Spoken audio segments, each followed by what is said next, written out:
Assalamualaikum warahmatullahi wabarakatuh. Yang saya hormati Bapak Muhammad Usman ST MKom. Perkenalkan, nama saya Arifin Minuddin dengan NIM 3202402078. Baik, di kesempatan kali ini saya akan mempresentasikan hasil penelitian saya yang berjudul Analisis Performa Metode Support Vector Regression atau SPR dengan kernel RBF untuk estimasi luas lahan produktif kelapa sawit regional pendekatan mesin learning. Untuk studi kasusnya, luas perkebunan komoditas kelapa sawit Kalbar tahun 2024. Baik, langsung saja.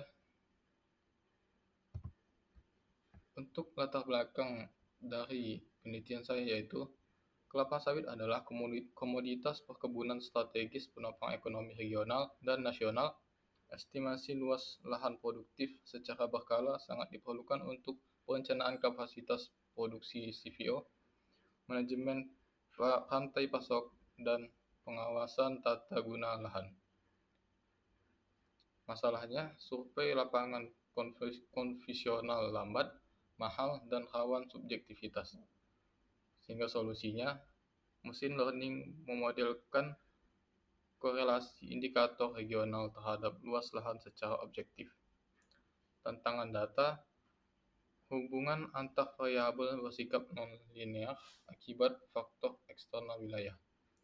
Pendekatannya, SPR dengan kernel RBF dipilih karena mampu memetakan data ke ruang berdimensi lebih tinggi untuk menangkap pola non-linear. Di sini ada sedikit penjelasan kenapa SPR dan RBF. Karena data luas lahan tidak berhubungan linear dengan faktor wilayah. Kernel RBF memetakan fitur ke ruang berdimensi tinggi sehingga hiperplana regresi dapat mengikuti pola melengkung data secara akurat. Target risetnya, estimasi luas lahan tanaman menghasilkan berdasarkan luas tanaman belum menghasilkan dan tanaman tua atau tanaman rusak per kabupaten atau kota. Baik, di sini ada rumusan masalah. Yang pertama, implementasi metode. Bagaimana cara mengimplementasikan metode SPR berkernel RBF untuk mengestimasi luas lahan produktif kelapa sawit secara regional. Yang kedua, pengaruh fitur scaling. Bagaimana pengaruh tahapan penskalaan fitur terhadap forma komputasi hiperplana regresi SPR. Yang ketiga, evaluasi performa. Seberapa baik tingkat performa model SPR RBF yang dihasilkan berdasarkan metrik evaluasi regresi. Selanjutnya ada tujuan dan manfaat penelitian. Untuk tujuan penelitian, yang pertama, mengimplementasikan algoritma SPR kernel RBF untuk sistem estimasi numerik luas lahan kelapa sawit. Yang kedua, mengukur presisi dan kelayakan model melalui R², MAE, dan RMSE. Yang ketiga, melakukan pre-regressing optimal dengan penanganan initial values, encoding, dan standarisasi fitur. Selanjutnya, manfaat penelitian. Untuk akademis, ialah menguji performa varian SVM untuk kasus regresi SPR serta efektivitas pemetaan dimensi kernel RBF. Untuk praktis ialah menyediakan referensi model komputasi cerdas bagi dinas perkebunan atau industri untuk mengestimasi kapasitas lahan produktif regional secara digital dan efisien. Selanjutnya, asal dan deskripsi data. Data bersumber dari statistik komoditas perkebunan kelapa sawit tingkat regional per kabupaten atau kota disimpan dalam berkas kelapa sawit CSV. Di sini variabel kabupaten kota berperan sebagai identitas atau label dengan tipe string, deskripsi operasional ialah nama wilayah administratif tempat objek perkebunan berada. Selanjutnya, TBM atau tanaman belum menghasilkan perannya sebagai fitur prediktor atau X1 tipe Float 64 dengan deskripsi operasional luas lahan tanaman belum menghasilkan hektar, usia muda dan belum panen. Selanjutnya ada TR atau TT, fitur prediktor X2 dengan tipe Float 64, luas lahan tanaman tua atau tanaman rusak per hektar. Selanjutnya ada variabel TM, peran variabel target Y, tipe Float 64, deskripsi operasional, luas lahan tanaman menghasilkan per hektar, target utama prediksi. Di sini ada rumus konsep, yaitu TM sama dengan fungsi TBM, TT per TR. Sebagai model SPR mempelajari fungsi non-linear fungsi untuk mengestimasi luas lahan menghasilkan. Baik, ini adalah gambaran dataset dari kelapa sawit GSV dengan data mencakup kabupaten atau kota se-Kalimantan Barat. Kabupaten atau kota Sambas dengan TBM 40,059 hektar dan TM 95,6 hektar dan TT per atau TR 420 hektar. Dan Kabupaten Bengkayang, tanaman belum menghasilkan 15,4 hektar, tanaman menghasilkan 75,4 hektar, dan tanaman tua atau tanaman rusak 7,2 hektar. Untuk Kabupaten Landak, 22,1 hektar, tanaman menghasilkannya 181,2 hektar, dan tanaman tua atau tanaman rusaknya 8,2 hektar. Untuk Kabupaten Ketapang, 62,0,8 hektar, tanaman menghasilkan 611,9 hektar, dan tanaman tua atau tanaman rusak 4,2 hektar.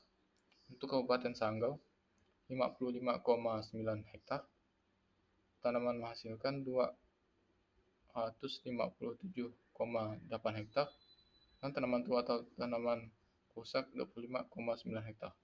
Untuk Kabupaten Singkawang, tanaman belum menghasilkan 357 hektar, tanaman menghasilkan 3,9 hektar, tanaman tua atau tanaman rusak 310 hektar.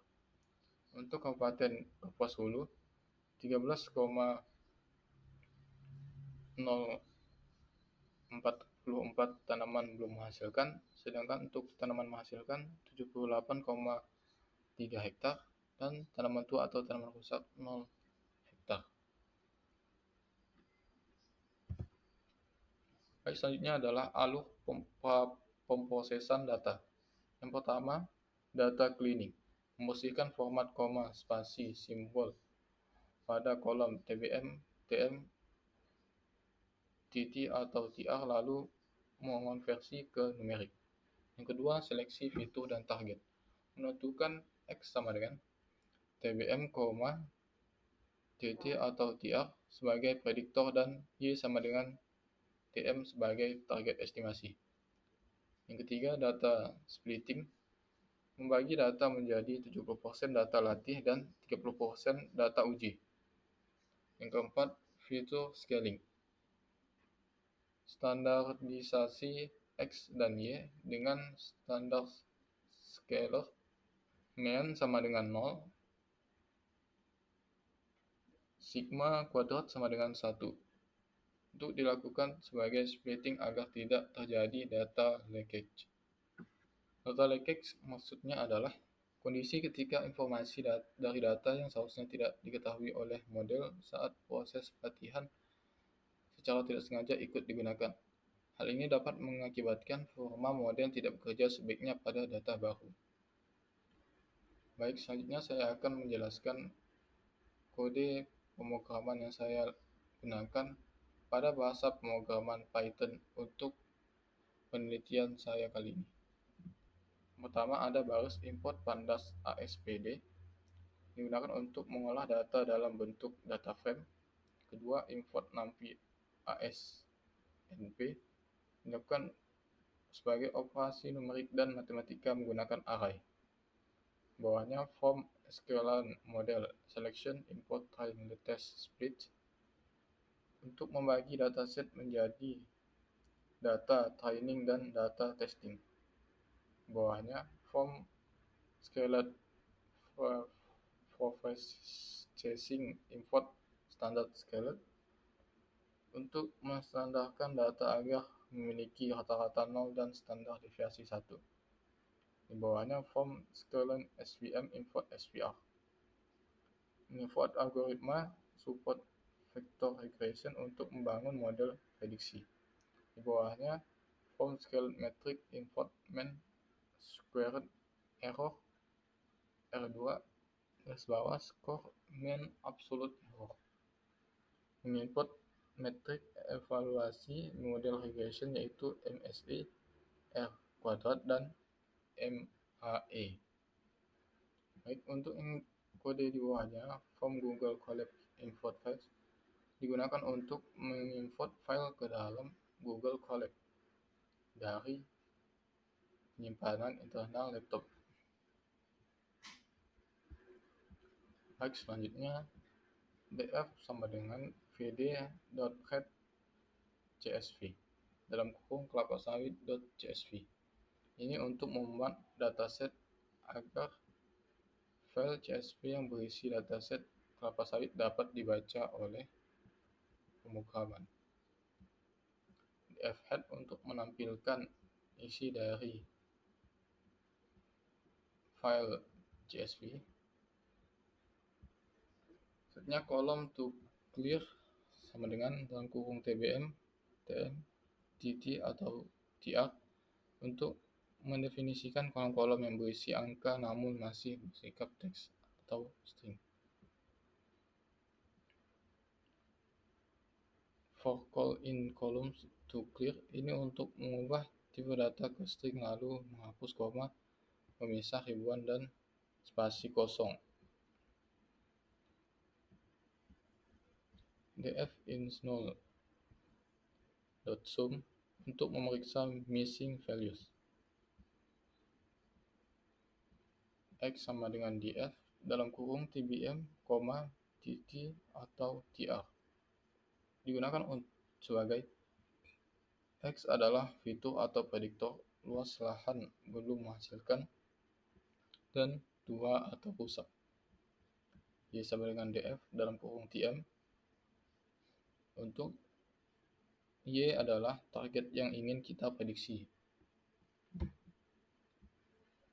Di bawahnya X time X test Y time Y test sama dengan time text split dalam kurung X Y test size sama dengan 0,30 random stack 18. Ini untuk membagi data menjadi 70% untuk pelatihan model dan 30% untuk menguji. Bawahnya scalar X sama dengan standar scalar, standar Y sama dengan standar scalar. Ini agar SVM sangat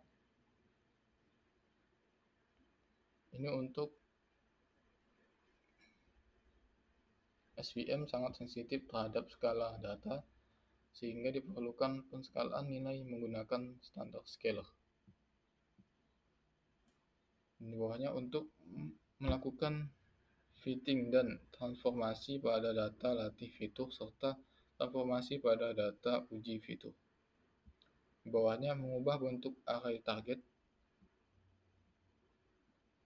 1D ke 2D untuk proses scaling lalu mengembalikannya menjadi 1D.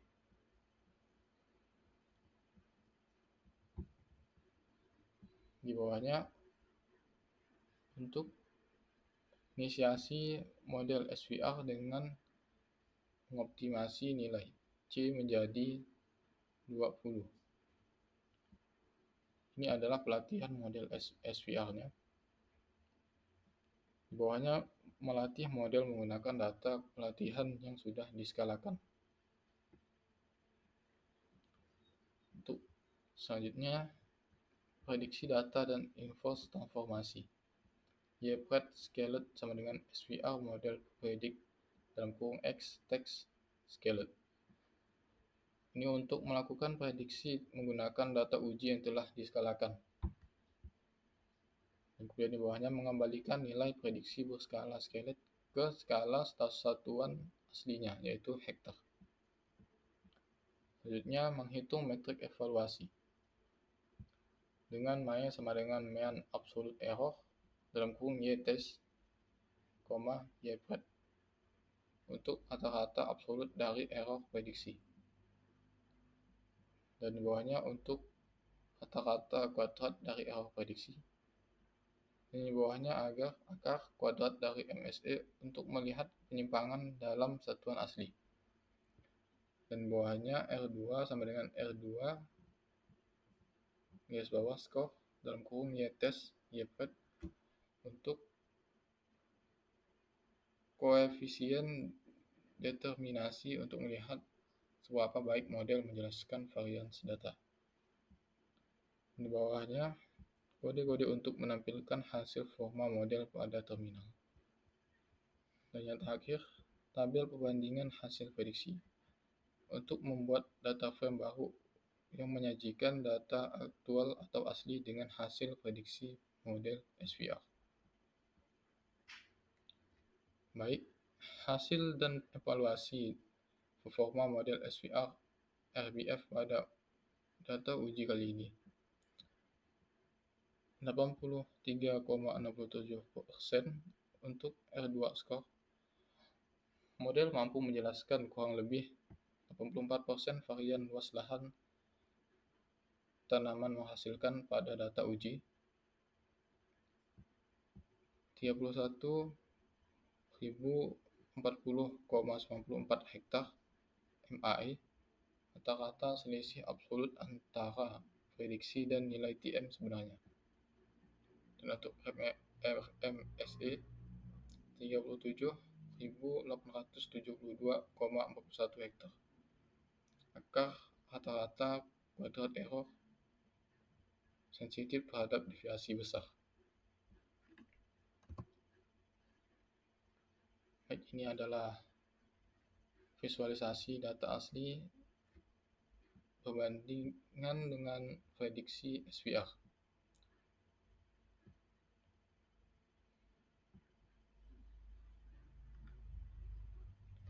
Untuk Kabupaten Kota Singkawang, aslinya 3.966, prediksi 21.711, selisih kurang lebih 17.745.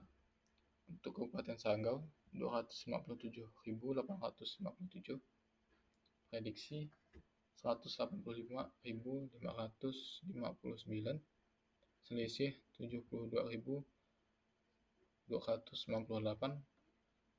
Untuk Kabupaten Kota Singkawang, asli 0, prediksi 11.414 hektar, kurang lebih selisihnya 11.414 hektar. Untuk Kabupaten Melawi 69.014 hektar, prediksi 36.897 hektar, selisih 32.117 hektar. Untuk Kabupaten Kapuas, selisihnya 21.631 hektar.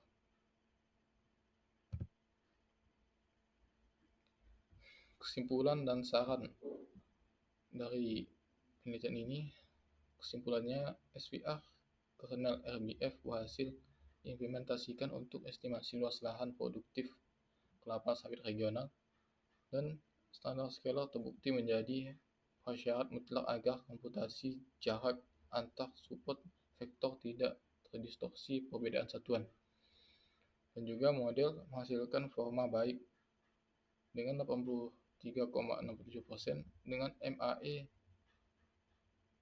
dan RMSE yang tergolong wajar mengingat ukuran dataset kecil.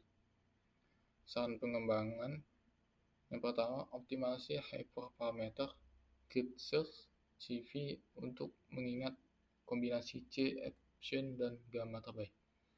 Yang kedua, perluas fitur dengan menambah data kesuburan tanah atau indeks NDVI untuk memperkaya prediktor.